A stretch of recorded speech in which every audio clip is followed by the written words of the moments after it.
Welcome back and thank you for staying with us on KTV Primetime News. Time for our discussion. Now, the fate of the four embattled IEBC commissioners seems to be dangling on the pendulum, even as the hearing of the petition continues in the National Assembly before the Justice and Legal Affairs Committee. Now, the Azimio la Umoja One Kenya Coalition Party has, however, suspended the planned mega rallies countrywide over the commissioner's ouster plot till 7th December. Will this tilt the decision of the House Committee? But again, the members of the committee are politicians who have affiliations. Are they for or against the ouster of the plot of the commissioners?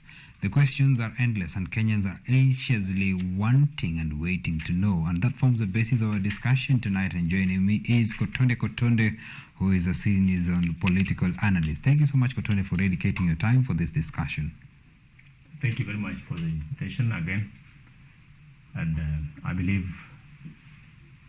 we are going to discuss this matter before us fully, at least get to the Kenyans, deep part of it.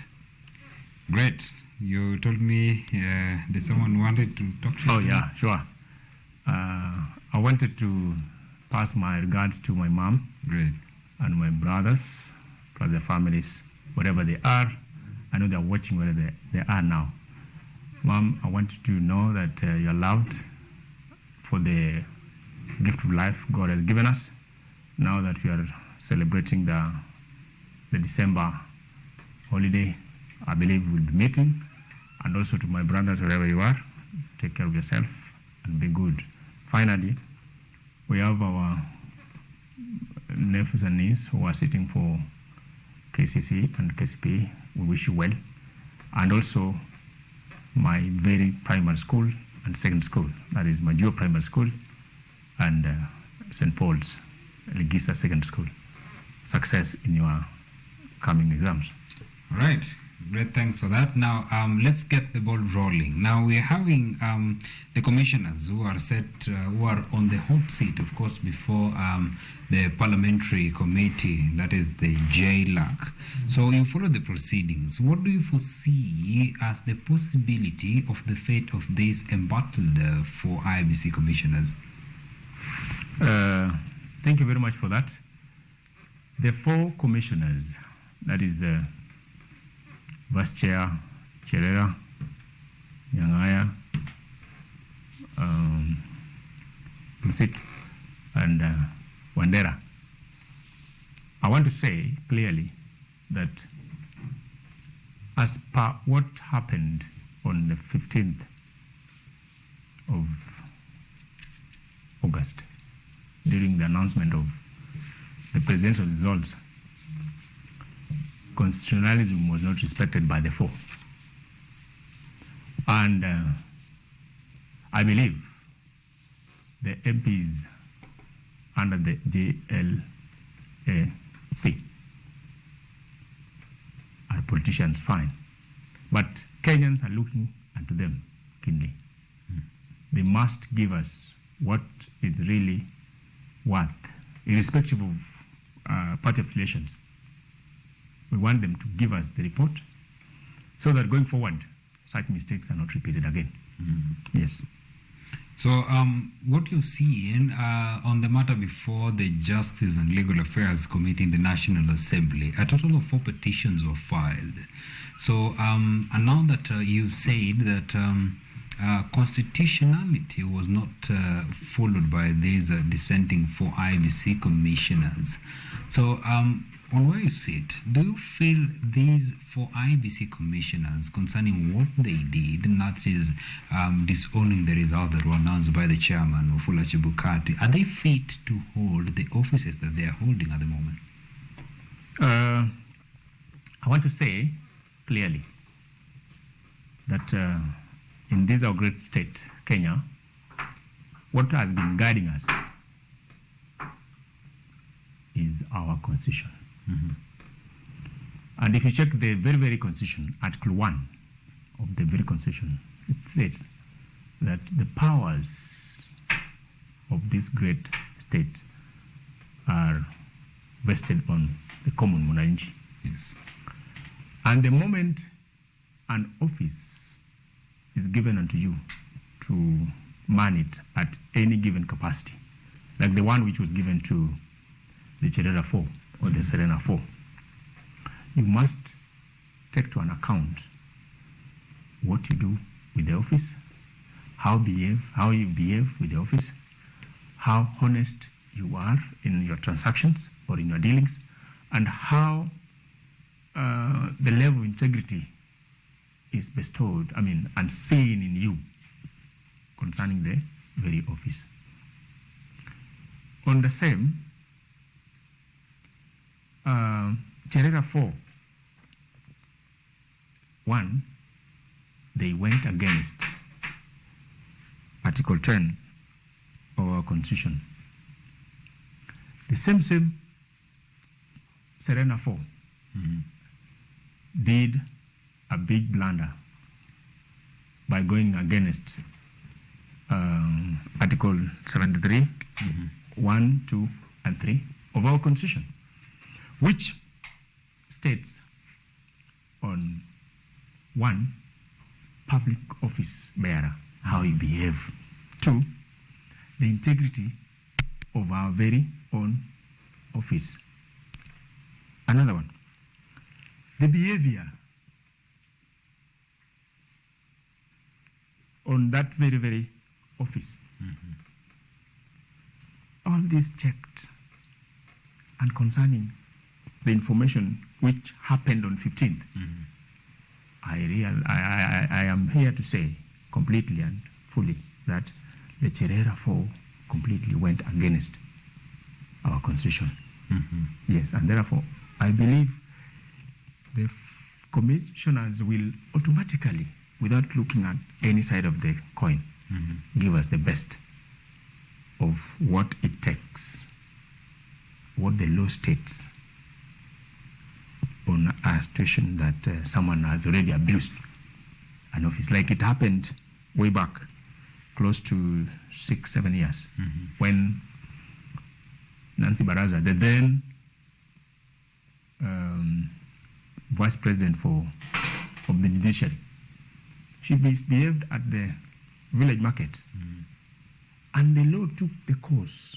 Nobody came out to defend her based on where she was coming from at that time, and even how she was affiliated to a certain political class then.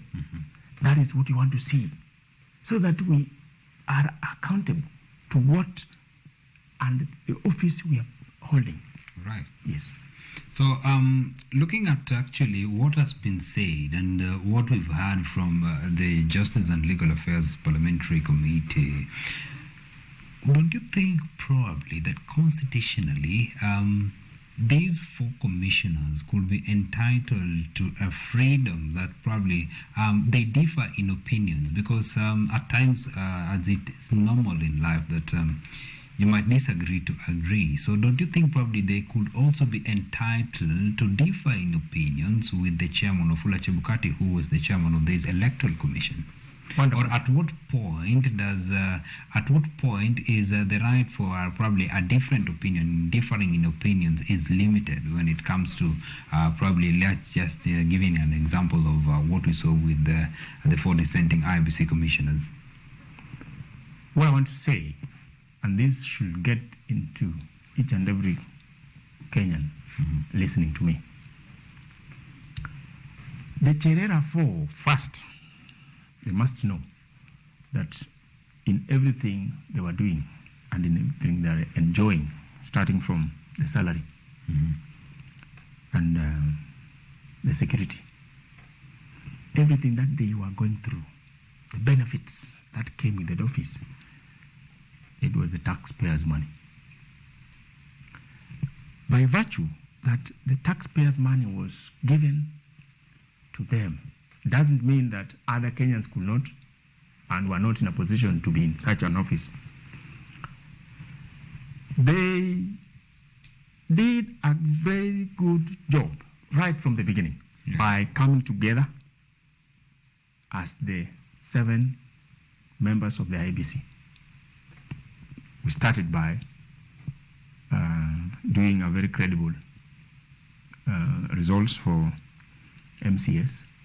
They announced the results very well at different corners of this country and the delegations. They also did good on MPs, upper and lower house. They also did great stuff on the governorship. Why was it that by the time it came for the announcement of the presidential results, interest started developing? Why? We can say, and it is also stipulated in our constitution, that it is wrong for an independent body like IEBC to be inclined to one political party or a person. Like, from the look of things, the Cherera 4 were inclined to Azimio. And they wanted the results to be as per their own gain. Going by that, the Kenyans should know that what the Cherera 4 did is equally wrong and unlawful. It is wrong to associate, and thereby by associating or inclined to a certain political goodwill, at the time people are expecting a credible, verifiable results from you, it means you are making people to doubt and even to thwart the constitution we've been having for years. All right. Now, maybe, because let us now delve on these political affiliations. And what you're saying is that the 4 IEBC commissioners who are now embattled with the petitions in the parliamentary committee, that there is a possibility that they are affiliated to the other political divide, that is the political side that was supporting the Azimio Umoja One Kenya candidate, that is the Honorable Raila Amolo Odinga. So what you're seeing at the moment, you know how the houses are constituted, the upper house and the lower house, the majority are on which side? This is dictated by probably what we are seeing, where the leader of majority is, and of course the majority whip, that is the Kenya Kwanza side. So we have looked at the setup of the JLAC, the chairman of this committee and the members of this committee. We have seen the South Mugirango member of parliament, Osoro, who is a member of this committee, and the chairman, Murugara, who is of course, we saw him during the presidential election petition representing the now president, Honorable William Ruto. Don't you think probably now the constitution, how this the JLAC is constituted, could probably have an effect on the outcome, or rather the judgment that will be ruled on the case, on this petition of these 4 dissenting IEBC commissioners? Everybody knows that Kenya Kwanza have the majority of both houses, representatives in both houses. But, and also everybody knows that the chair of JLAC once upon a time represented the current president. We know very well that this team constitutes politicians who are affiliated to different parties. But what will stand and what must stand and what has been standing, even in the case of Baraza, is upholding our constitution. That is the center of interest. As much as the chair of JLAC seems to be affiliated to Kenya Kwanza president, we want to give him time and a benefit of doubt that he will give us the best out of this committee. That is what we really want to see. 2, the moment it will go differently, as in the 4 are ousted. Yes. Because maybe the commissioners are not having, the Kenya Kwanza commissioners overrides what it takes, then time will come when we'll be haunted by this. You can remember the chicken gate. Right. It really haunted the members who did the malicious, we call it judgments. So I want to say, the chairman himself, in that very capacity, it is believed that he is in a position to act as even a judge at the Supreme Court. And therefore, he is of knowledge worth making a decision which can override what the majority thinks. So that is what I want to get back to everybody's mind. Let's give the chairman his time. As much as it is presumed that he is affiliated to Kenya Kwanza, let's take that he will uphold what the Constitution says, irrespective of his side. All right. Now, still on that case, we have seen the Busia Member of Parliament, Ukia Mutata, who was rushed to court, of course, filing a case concerning the interrogations that are going on in the National Assembly, that is in the JLAC committee concerning the 4 dissenting IEBC commissioners. In his case, he says that he laments that these interrogations are politically fueled, that these people, these people, the 4 IEBC commissioners, were not supporting the government of the day. They were affiliated to the Azimio. That there's a lot of politics in this, and therefore he's requesting the court to stop JLAC from interrogating these 4 IEBC commissioners. Now, the petition that was filed that by Ukia Mutata, do you think it holds any water? I want to, first of all, congratulate Ukia Mutata for his nomination. But I also want to say that he has left a big gap, which might not be fully filled any soon. 2, as I said initially, that the composition of the JLAC is fully political. The politicians representing Kenya Kwanza and also representing the Azimio, I know and I believe, to my innermost mind, a good number of them may not be serving the real truth, but serving their semi-gods. I believe that what Ukia Mutata was saying is equally right, because it might go to the side of the inclined government of the day, Kenya Kwanza. Therefore, giving no room to this said Cherera 4 to at least defend themselves. Yeah.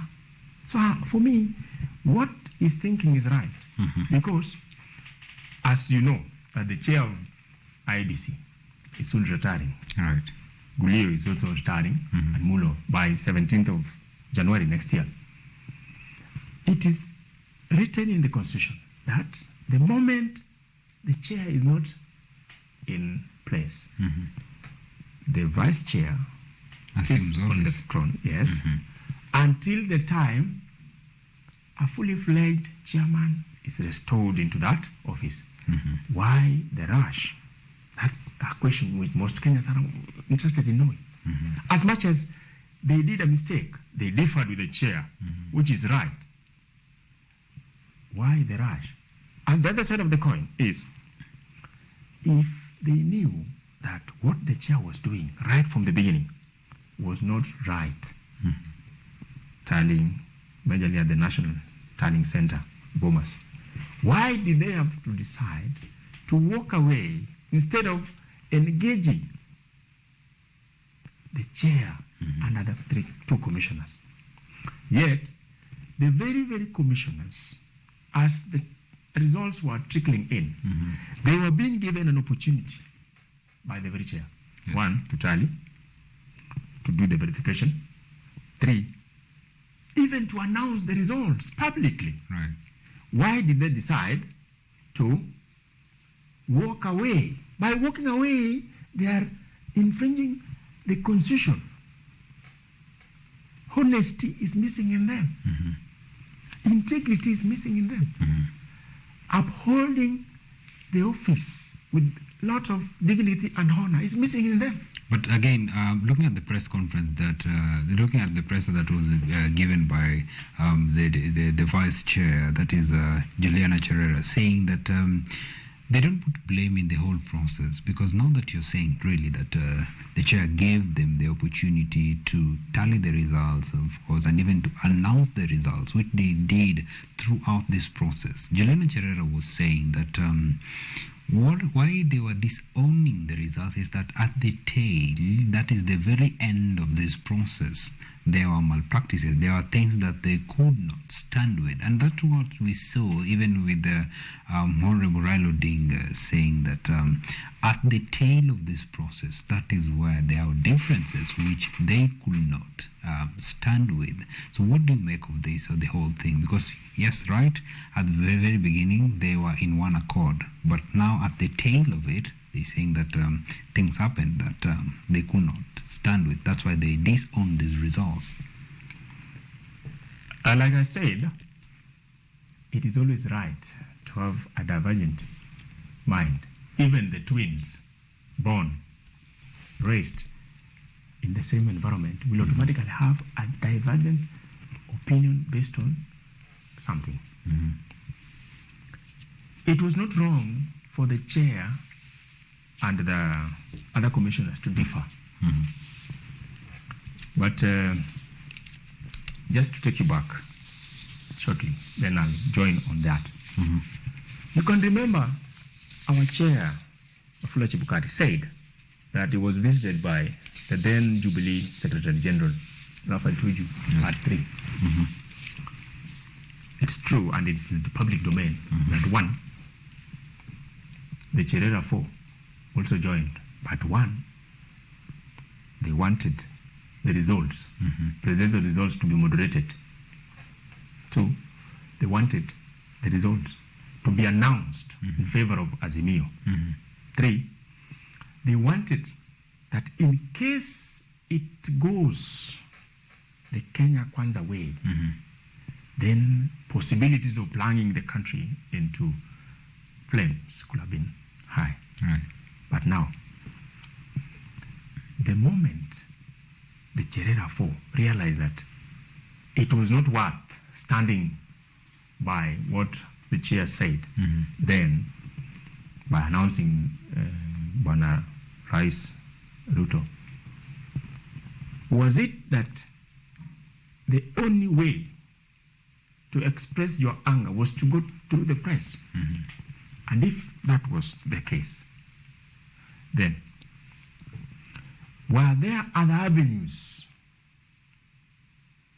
And did they do this thing in terms of writing to substantiate what they were talking about? Because you remember, even after the results were announced, Raila and the team decided to go to the courts. They carried what they thought were the evidence. Right. Well, But that then, is really interesting. And of course, now that you've touched on Raila Odinga is planning for the mass demonstration that is across the country. In 1 minute, and just in 1 minute, Kotonde, because my director is telling me that we're running out of time. Do you think it's worth it, the demonstration, the peaceful protest that the Honorable Raila Odinga is calling for concerning these 4 IEBC commissioners? 1, I'll be very fast as a coconut hen.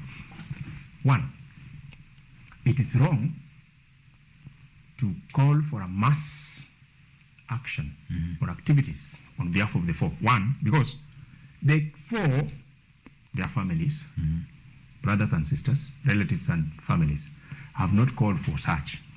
We have not been consulted as Kenyans by the said 4 families, Cherera, Wanderi, Osit, and Wangaya. We have not been consulted. 2, what are the priorities which the Azimio as chief opposition could be doing. One, kuna njaa. We have a lot of drought and famine running the country. The learners of this great state, quite sad. You can call a mass action when we have 3 great important exams in the entire lives of our Kenyans, young Kenyans. But they postponed that, so that They should did, really... but they have said that it will be commencing on the 7th of December, yeah. which will find when the KCSE is at its peak. Do you think these learners will be having time to even attend classes? Interesting.